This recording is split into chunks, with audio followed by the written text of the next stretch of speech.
5-6 জন লোক তো আছেই যারা আমাকে ঘৃণার চোখে দেখে। তাদেরই একটি মেয়ে ভোরবেলা পুরীতে বালির ওপর আমার নাম লিখে জুতো দিয়ে মুছে দিল। মনে হলো তার হাত ধরে বলি, চলো আমার সঙ্গে, কথা আছে। 5-6 জন লোক তো আছেই যারা আমাকে খারাপ চোখে দেখে।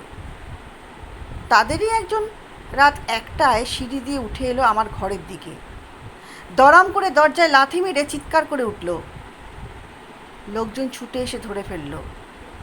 সে কিছু বলল না, শুধু আমাকে দেখিয়ে আ আ করে গোঙাতে লাগলো। আমি সেই মধ্যরাতের গোঙানি আজও ভুলতে পারিনি। 5-6 জন লোক তো আছেই যারা আমাকে ঘৃণার চোখে দেখে। কেন দেখে? নিশ্চয়ই আমি তাদের কোনো ক্ষতি করেছি। সামচি বলে ভুটানের একটা ছোট্ট জায়গায় আমি মুগ্ধ হয়ে সূর্যাস্ত দেখছিলাম। হঠাৎ পিছন ফিরে দেখি আমার আবাল্য বন্ধু হাতে খুর নিয়ে দাঁড়িয়ে।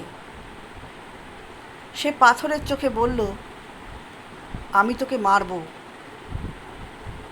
আমি তার হাত থেকে খুর কেড়ে ফেলে দিলাম। সে বাধা দিল না, কিন্তু দ্বিতীয়বার বলল, আমি তোকে মারব। পুরীর মেয়েটিকে আমি বলেছিলাম, আমি তোমাকে ভালোবাসতে পারলাম না, অন্য কেউ তোমাকে ভালোবাসবে। এ কথা যদি কেউ আমাকে বলতো, মানুষ মাতৃশোক ভুলে যায় কিন্তু অপমান ভুলতে পারে না।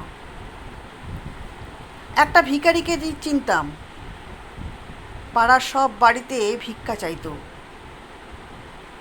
শুধু একটা বাড়িতে ঢুকতো না। অপমান ফেরত দেবার ভাষা এক একজনের এক এক রকম। আমি সামচির সূর্যাস্ত ভুলে গেছি, কিন্তু ভুলতে পারিনি 3টি শব্দ, আমি তোকে মারব।